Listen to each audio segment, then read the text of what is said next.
বিশেষকৈ এপ্ৰিল আৰু মে মাহত মই ফেচবুক লাইভৰ অনুষ্ঠান কৰা নাছিলোঁ তাৰ কাৰণ হ'ল যে পঞ্চায়ত নিৰ্বাচনৰ কেন্দ্ৰ কৰি প্ৰতিদিনেই 2টা বা 3টাকৈ ভাষণ বা বক্তব্য ৰাইজৰ আগত মই দাঙি ধৰিছিলোঁ আৰু গোটেইকেইটা ভাষণে লাইভ সম্প্ৰচাৰ হৈ থকাৰ পৰিপ্ৰেক্ষিতত মই ভাবিছিলোঁ যে নতুনকৈ আৰু কিবা কোৱাৰ প্ৰয়োজন নাই আৰু সেইবাবে ফেচবুক লাইভৰ অনুষ্ঠানো কিছুদিন মই কৰা নাছিলোঁ যি নহওক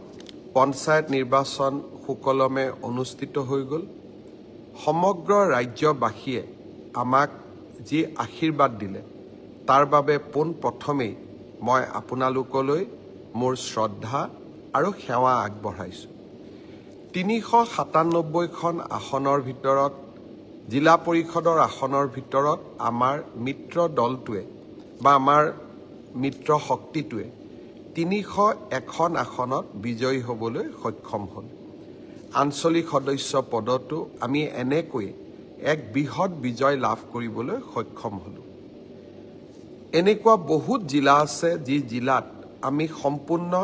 100% আসনো জয়লাভ কৰিবলৈ সক্ষম হৈছোঁ ৰাইজৰ প্ৰতিটো ভোট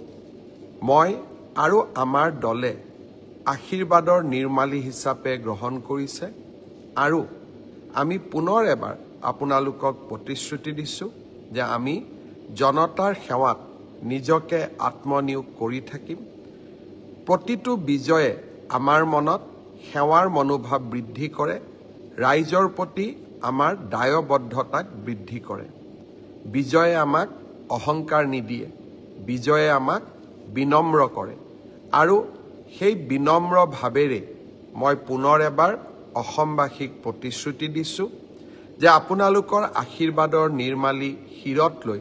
আমি আপোনালোকৰ বাবে কাম কৰিম দিনে নিশাই কাম কৰিম আৰু আমাৰ ৰাজ্যখনক বিকাশ আৰু সমৃদ্ধিৰ নতুন দিগন্তলৈ লৈ যাম শ্ৰদ্ধাৰ ৰাইজ পঞ্চায়ত নিৰ্বাচনৰ মাজতেই পেহেলগামৰ অতি বেদনাদায়ক ঘটনা পাকিস্তানৰ দ্বাৰা পৰিচালিত সন্ত্ৰাসবাদীৰ নিৰ্মম আঘাত স্বাভাৱিকতে ভাৰতবাসীক বেদনাসিক্ত কৰি তুলিছিলে পঞ্চায়ত নিৰ্বাচনৰ সময়ত মই যি স্থানলৈকে গৈছিলোঁ সকলো স্থানতে জনতাৰ মাজত থকা সেই বেদনা মই প্ৰত্যক্ষ কৰিছিলোঁ অপাৰেশ্যন সিন্দুৰৰ জৰিয়তে প্ৰধানমন্ত্ৰী নৰেন্দ্ৰ মোদীয়ে যিসকল সন্ত্ৰাসবাদীয়ে আমাৰ মাতৃ কন্যা আৰু ভগিনীৰ শিৰৰ পৰা সিন্দুৰ মচি দিবলৈ চেষ্টা কৰিছিল তেওঁলোকক আমি উচিত প্ৰত্যুত্তৰ দিয়াৰ বাবে সকলো প্ৰকাৰে এক ভীষণ আঘাত দিবৰ বাবে আমি সাজু হৈছিলোঁ আৰু আমাৰ সেনাবাহিনীয়ে সেই আঘাত দিবলৈ সক্ষম হৈছিল পাকিস্তানত বহু দিনৰ পৰা পৰিচালিত সন্ত্ৰাসবাদৰ ঘাটিসমূহক ভাৰতৰ মিছাইলে ধ্বংস কৰিছিলে আনকি কান্দাহাৰৰ বিমান দুৰ্ঘটনাৰ বিমান অপহৰণৰো প্ৰতিশোধ ভাৰতে ল'ব পাৰিছিলে পৰৱৰ্তী কালত পাক সেনাই আমাৰ ওপৰত আক্ৰমণ চলোৱাৰ লগে লগে ভাৰতীয় সেনাই আক্ৰমণ তীব্ৰতৰ কৰিছিলে লাহোৰ ইছলামাবাদৰ বিমান ঘাটিসমূহকো ভাৰতীয় সেনাই নিজৰ প্ৰচণ্ড শক্তিৰে ধ্বংস কৰিছিলে ভাৰতীয় সেনাৰ বিজয়ত আমি গৌৰৱান্বিত মই পুনৰ এবাৰ সেনাবাহিনীৰ প্ৰতিজন জোৱানক প্ৰতিজন বিষয়াক কৃতজ্ঞ অসমবাসী ৰাইজৰ হৈ আকৌ এবাৰ কৃতজ্ঞতা জনাইছোঁ প্ৰধানমন্ত্ৰী নৰেন্দ্ৰ মোদী ডাঙৰীয়াৰ নেতৃত্বত ভাৰতে প্ৰমাণ কৰিলে যে সন্ত্ৰাসবাদক নৱভাৰতে স্বীকাৰ নকৰে সন্ত্ৰাসবাদক আমি যোগ্য প্ৰত্যুত্তৰ দিম সন্ত্ৰাসবাদ পৃথিৱীৰ যি স্থানতেই নাথাকক কিয় যি কোণতেই নাথাকক কিয় সি যদি ভাৰত ভূমিৰ প্ৰতি ৰঙা চকুৰে চাবলৈ চেষ্টা কৰে তাক যোগ্য প্ৰত্যুত্তৰ দিবলৈ নৱভাৰত কেতিয়াও পিছুৱাই নাথাকে প্ৰধানমন্ত্ৰী নৰেন্দ্ৰ মোদীয়ে ভাৰতবৰ্ষৰ বীৰ গাথাক প্ৰতিজন ভাৰতৰ শৌৰ্য প্ৰতিজন ভাৰতীয়ৰ শৌৰ্য বীৰ্যক আকৌ এবাৰ যেন নতুন তেজেৰে তেজোদীপ্ত কৰি তুলিলে, জীৱন্ত কৰি তুলিলে, প্ৰাণৱন্ত কৰি তুলিলে। মই পুনৰ এবাৰ প্ৰধানমন্ত্ৰী নৰেন্দ্ৰ মোদী ডাঙৰীয়াক ধন্যবাদ, অভিনন্দন আৰু দেশবাসীৰ কৃতজ্ঞতা জনাইছোঁ। ৰাজ্য চৰকাৰৰ কেবিনেটত আমি সিদ্ধান্ত লৈছিলোঁ যে পেহেলগামত নিহত হোৱা প্ৰতিটো পৰিয়ালক আমি অত্যন্ত বিনম্ৰতাৰে অসমবাসী ৰাইজৰ হৈ 5 লাখ টকাকৈ আগবঢ়াম।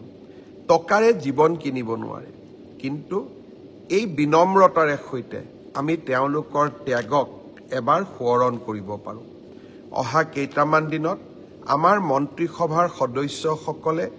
এই 26টা পৰিয়ালৰ ওচৰলৈ যাব, অসমবাসী ৰাইজৰ শোকবাৰ্তা প্ৰেৰণ কৰিব আৰু আপোনালোকে আগবঢ়োৱা ক্ষুদ্ৰ শ্ৰদ্ধাঞ্জলিখিনিও আগবঢ়াই থৈ আহিব। শ্ৰদ্ধাৰ ৰাইজ, এডভান্টেজ আছাম 2.0 আমি যেতিয়া আৰম্ভ কৰিছিলোঁ,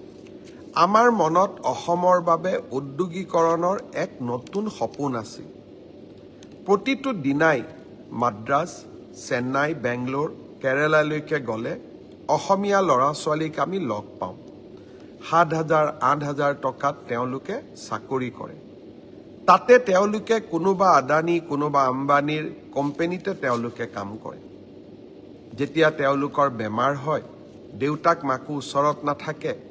আৰু কেতিয়াবা মৃত শৰীৰটো আমি অসমলৈ উভতাই আনিব নোৱাৰোঁ। আমাৰ ল'ৰা ছোৱালীয়ে যদি কাৰোবাৰ অধীনত কাম কৰিবলৈ অসমৰ বাহিৰলৈ যাবই পাৰে, তেওঁলোকক আমি অসমতেই মাতি আনি উদ্যোগ কৰাৰ সুবিধা নিদিওঁ কিয়? এডভান্টেজ অসমৰ লক্ষ্য আছিলে যে অসমত আমি এটা উদ্যোগীকৰণৰ পৰিৱেশ নিৰ্মাণ কৰোঁ। কোনোবা উদ্যোগপতিৰ বাবে নহয়, অসমৰ বাহিৰত কাম কৰা 20 লাখ যুৱক যুৱতীক পৰ্যায়ক্ৰমে অসমলৈ উভতাই আনা। আজি ৰাতিপুৱা মহাপুৰুষ শ্ৰীমন্ত শংকৰদেৱ কলাক্ষেত্ৰত এডভান্টেজ অসমৰ সময়ত আমাক প্ৰতিশ্ৰুতি দিয়া 22,000 কোটি টকাৰ বিনিয়োগৰ আমি চূড়ান্ত চুক্তি আজি স্বাক্ষৰ কৰোঁ। কেইবাটাও কোম্পানীয়ে তেওঁলোকৰ কাম ইতিমধ্যে আৰম্ভ কৰিছে। আজি আমি আনুষ্ঠানিকতা সম্পূৰ্ণ কৰিলোঁ। ইয়াৰ মাজতেই ইনফ্ৰাষ্ট্ৰাকচাৰৰ দিশত ভাৰত চৰকাৰে গুৱাহাটীৰ ৰিং ৰোডৰ বাবে 8,000 কোটি টকা আৰু গুৱাহাটী বৰাপানী শিলচৰলৈকে এক্সেছ কণ্ট্ৰল, অৰ্থাৎ আমি আনফালে নাযাওঁ, পোনে পোনে শিলচৰলৈকে যাম, এই ধৰণৰ 22,000 কোটি টকাৰ বিনিয়োগেৰে এটা নতুন ৰাস্তা বনোৱাৰ বাবে কেবিনেটে সিদ্ধান্ত গ্ৰহণ কৰিছে। নামৰূপৰ সাৰ কাৰখানাৰো স্বীকৃতি আমি ইতিমধ্যে লাভ কৰিছোঁ। অৰ্থাৎ এডভান্টেজ অসমৰ সময়ত ঘোষণা হোৱা 60,000 কোটি টকাৰ বিনিয়োগ এই পৰ্যন্ত আমি ধৰাতললৈ আনিব পাৰিছোঁ। মই আশা কৰোঁ যে অহা ছেপ্টেম্বৰ অক্টোবৰ মাহত এনেকুৱা আৰু এটা অনুষ্ঠানৰ জৰিয়তে আমি আৰু 30-40,000 কোটি টকাৰ বিনিয়োগ আমি ধৰাতললৈ আনিব পাৰিম। শ্ৰদ্ধাৰ ৰাইজ, মই দেখিছোঁ কেতিয়াবা কোনোবা জেগাত উদ্যোগ পাতিবলৈ গ'লে আমাৰ 2-এজন লোকে মাটিৰ আবলটনক লৈ আপত্তি কৰে। শ্ৰদ্ধাৰ ৰাইজ, এইবাৰ যদি অসমে উদ্যোগ স্থাপন কৰিব নোৱাৰে, আমি আৰু কেতিয়াও নোৱাৰিম। প্ৰতিযোগিতাত আমি পিছুৱাই যাম। আমি কাকো উচ্ছেদ নকৰোঁ, কিন্তু ৰাইজেও সহযোগিতা কৰিব লাগিব যাতে আমাৰ সামগ্ৰিক লক্ষ্যত অসমক এখন ঔদ্যোগিক ৰাজ্য হিচাপে আমি প্ৰতিষ্ঠা কৰিব পাৰোঁ। এইবাৰৰ বাজেটত আমি কেইবাটাও ৰাইজক প্ৰতিশ্ৰুতি দিছিলোঁ। পঞ্চায়ত ইলেকশ্যনৰ ঠিক আগতে প্ৰতি কুইণ্টল ধানৰ বাবে আমি 250 টকা অতিৰিক্ত বনাছ আগবঢ়াইছিলোঁ। অৰ্থাৎ কেন্দ্ৰীয় চৰকাৰে 2300 টকা, ৰাজ্য চৰকাৰে 250 টকা, 2550 টকা। প্ৰথমবাৰৰ বাবে যোৱাকালি আমি ধান সংগ্ৰহৰ ক্ষেত্ৰত 5 লাখ মেট্ৰিক টনৰ যি আমাৰ লক্ষ্য আছিলে, তাক আমি অৱতীৰ্ণ বা তাক আমি চুব পাৰিলোঁ। জুন মাহটো বাকীয়ে আছে। মই ভাবোঁ প্ৰথম ক্ৰয় যি আমাৰ 6 লাখ টাৰ্গেট আছিলে, এইবাৰ আমি সেই 6 লাখ টাৰ্গেটক স্পৰ্শ কৰিব পাৰিম আৰু এই বছৰতে খাৰিফৰ আমি যেতিয়া শস্য আৰু ক্ৰয় কৰিম ৰবিৰ শস্য ক্ৰয় কৰিম মই ভাবো এইবাৰ আমি ধান ক্ৰয় লক্ষ্যটো অৱতীৰ্ণ হ'ব পাৰিম যোৱা 4টা বছৰে আমাৰ চৰকাৰে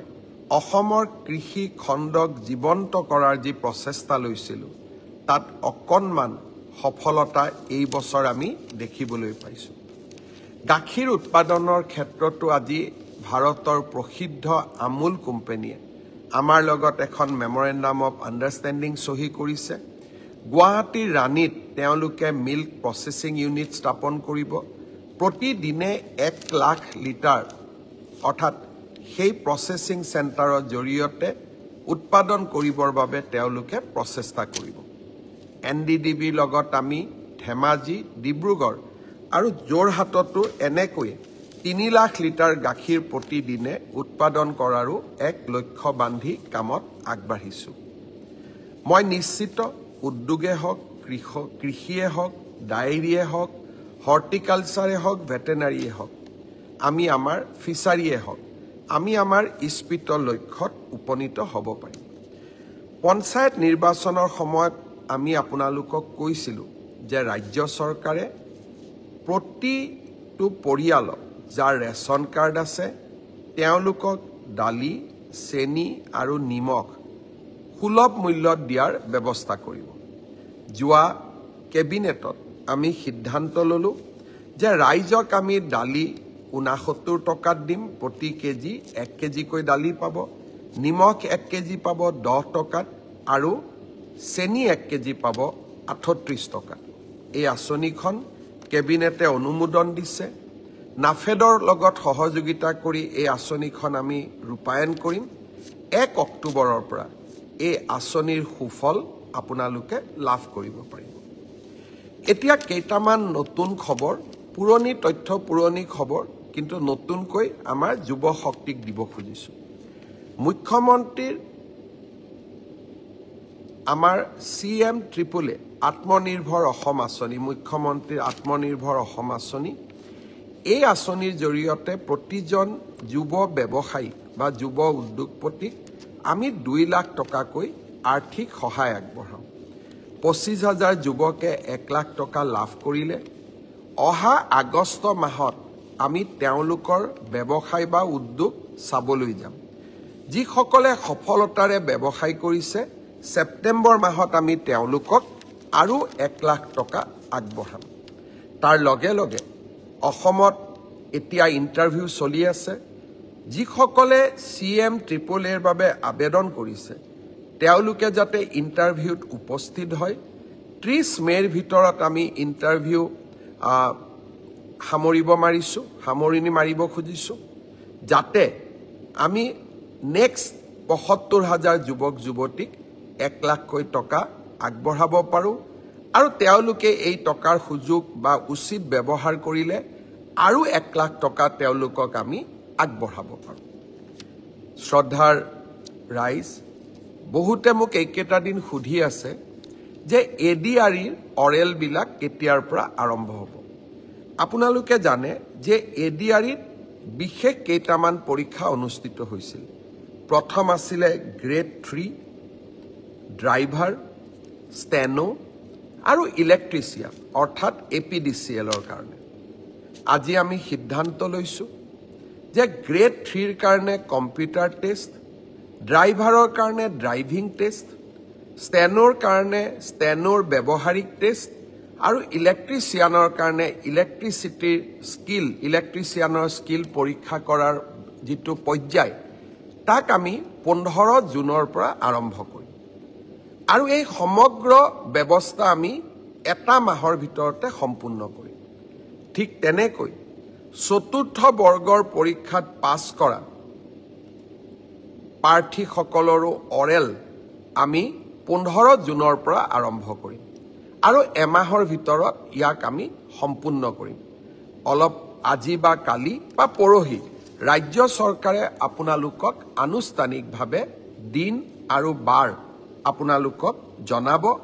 যিসকলে লিখিত পৰীক্ষা পাছ কৰিছে তেওঁলোকে এতিয়া কম্পিউটাৰ টেষ্ট, ড্ৰাইভিং টেষ্ট বা স্কিল টেষ্ট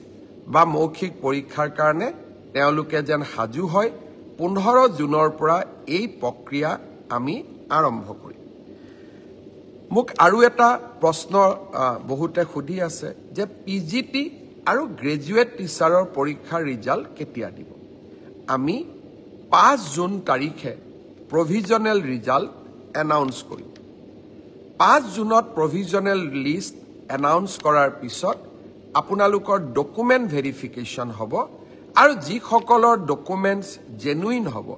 তেওঁলোককে আমি চূড়ান্তভাৱে পৰীক্ষাত উত্তীৰ্ণ হোৱা বুলি ঘোষণা কৰিম। অৰ্থাৎ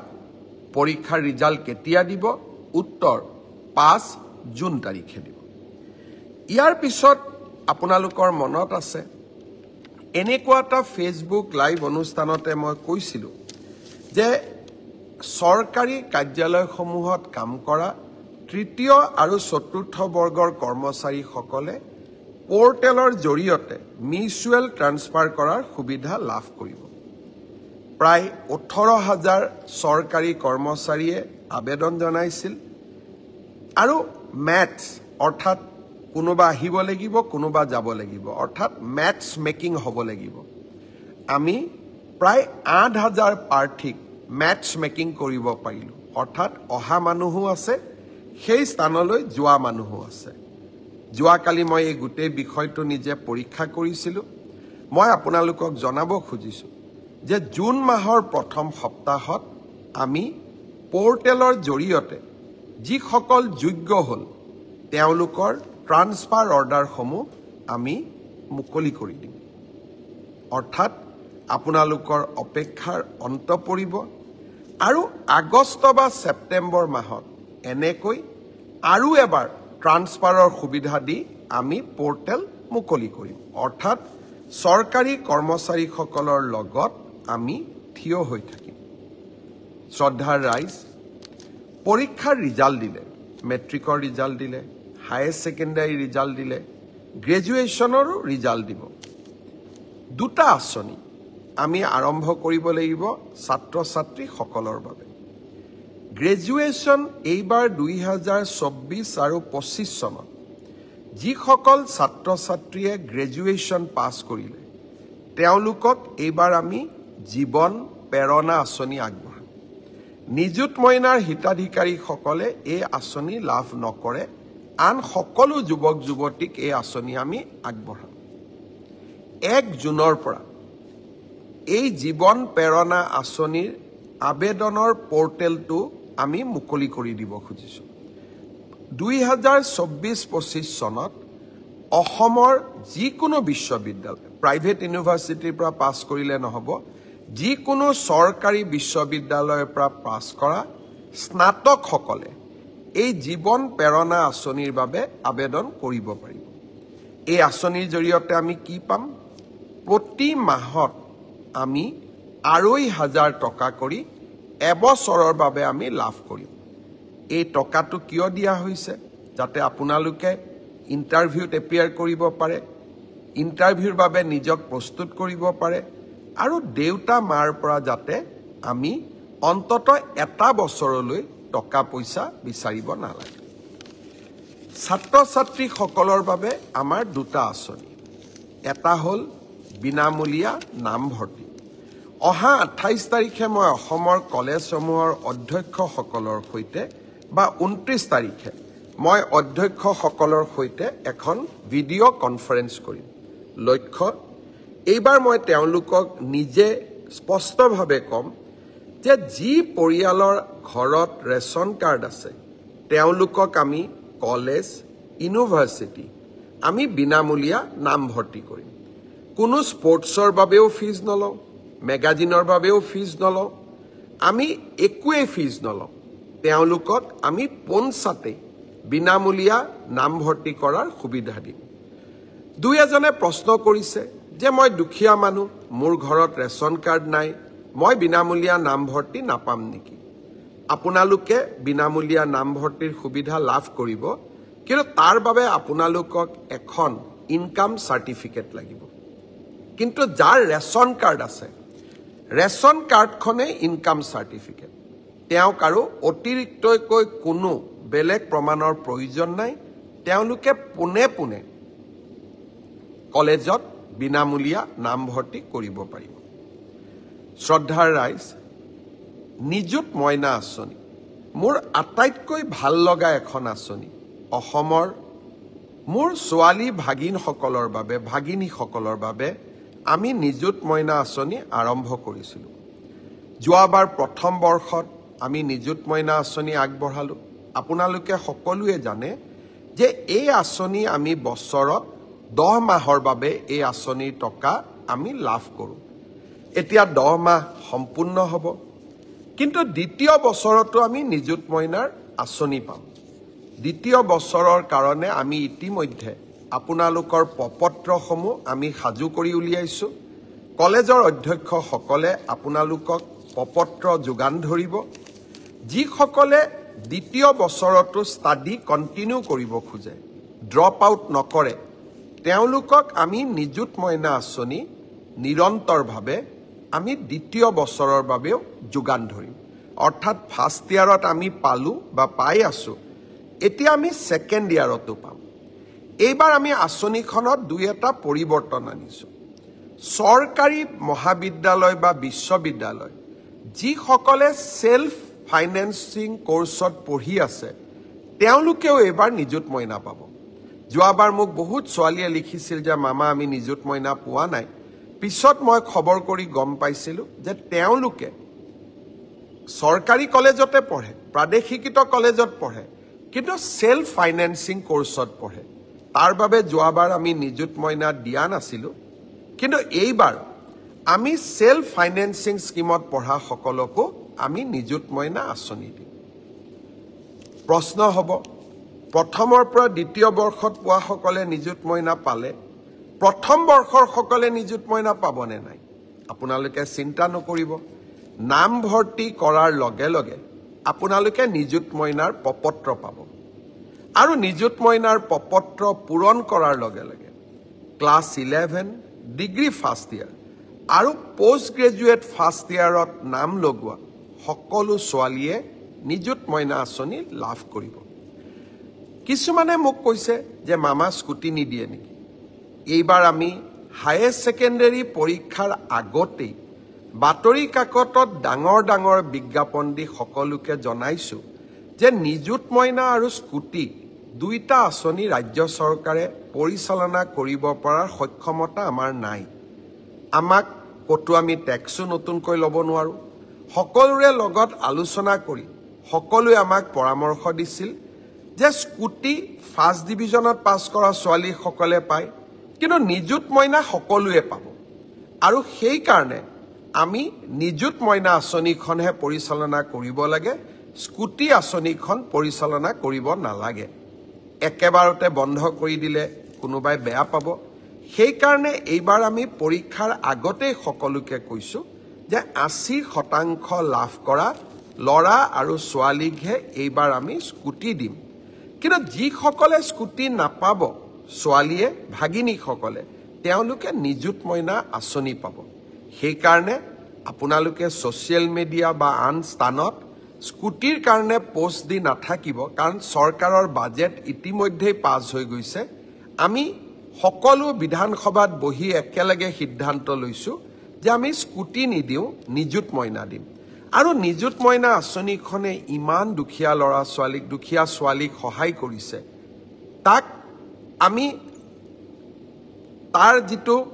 উপকাৰিতা তাক আজি আমি মৰ্মে মৰ্মে দেখা পাইছো দেউতাক মাকে এতিয়া ছোৱালীৰ পঢ়াৰ খৰচেই দিব নালাগে চৰকাৰৰ পৰা পোৱা নিযুত মইনাৰে আমি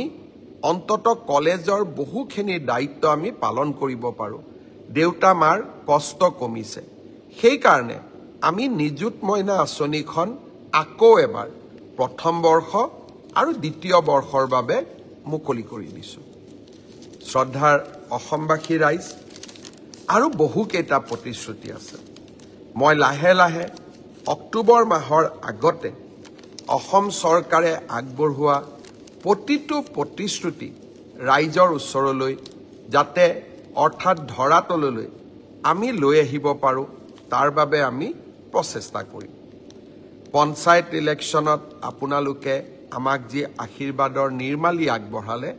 তাৰ বাবে মই পুনৰবাৰ আপোনালোকক আকৌ এবাৰ ধন্যবাদ অভিনন্দন জনালোঁ আৰু ভাৰতীয় জনতা পাৰ্টি অসম গণ পৰিষদ দলৰ কাৰ্যকৰ্তাসকলকো অভিনন্দন জনালোঁ শ্ৰদ্ধাৰ ৰাইজ এইবাৰ এই বছৰটোৱে যেন ইলেকশ্যনৰ বছৰ পঞ্চায়ত নিৰ্বাচন শেষ হৈ গ'ল অহা কেইদিনমান অৰ্থাৎ ছেপ্টেম্বৰ মাহত বিটিআৰৰ নিৰ্বাচন অনুষ্ঠিত হ'ব তাৰ পিছতেই মিচিং কাউন্সিল সোণোৱাল কাউন্সিলৰো নিৰ্বাচন অনুষ্ঠিত হ'ব আৰু এনেধৰণে গৈ আমি 2026 চনৰ বিধানসভা নিৰ্বাচনতো উপস্থিত হ'ম আপোনালোকৰ নিৰন্তৰ আশীৰ্বাদ লাগিব আমি যাতে এখন নতুন অসম নিৰ্মাণ কৰিব পাৰোঁ মই ফেচবুক লাইভ কৰি থাকোঁতে মই দেখিছোঁ মিনু দত্তই লিখিছে গড ব্লেছ ইউ আমিনুল মণ্ডলে লিখিছে ভেৰি গুড ফৰিদ জামানে লিখিছে গ্ৰেট CM উৎপল পাটোৱাৰী লিখিছে গ্ৰেট CM দেৱজিৎ নাথে লিখিছে ইউ আৰ গ্ৰেট আকাশ বৰ্মনে লিখিছে থেংক ইউ মামা আমাৰ মন্টু নাথে লিখিছে অভাৰলেপিঙৰ কথা একো চিন্তা নকৰিব এইবিলাক আপোনালোকে মনত ভাবি নাথাকিব সকলোৱে ন্যায় পাব ৰেখা দেৱীয়ে লিখিছে গ্ৰেট CM আলী হুছেইনে লিখিছে thank you so much for providing নিযুত মইনা সালিম আলীয়ে লিখিছে গ্ৰেট মামা হাৰতী ডাংগিলেও থামছ আপ কৰিছে জীৱন কচু পাতৰ পানী thank you CM sir Bijoy Nath great CM Abhik Debroy god bless you Lav Mandal what about Assam police candidate অহাবাৰ মই অসম পুলিচৰ বিষয়ে আপোনালোকক জনাম নেক্সট যিখন আমি ফেচবুক লাইভ কৰিম তাতে মই অসম পুলিচৰ বিষয়েও জনাম গীতা ডেকাই লিখিছে গড ব্লেছ ইউ আপোনালোক সকলোকে মই বহুত ধন্যবাদ দিছোঁ কমেণ্ট বহুত আছে গোটেইকেইটা কমেণ্ট পঢ়িব নোৱাৰি কিন্তু সকলোৱে কমেণ্ট দিয়ক পৰামৰ্শ দিয়ক কমেণ্ট দিয়ক আপোনালোকৰ উৎসাহ আপোনালোকৰ আশীৰ্বাদ আমি শিৰত লৈ কামত আগবাঢ়ি গৈ থাকিম বহুত দিনৰ মূৰত ফেচবুক লাইভ কৰিছোঁ আপোনালোকে ইজনৰ সিজনৰ লগত শ্বেয়াৰো কৰিব যিসকলে বহুত প্ৰশ্নৰ উত্তৰ বিচাৰি আছে এই ফেচবুক লাইভৰ জৰিয়তে বহুকেইটা উত্তৰ তেওঁলোকে লাভ কৰিব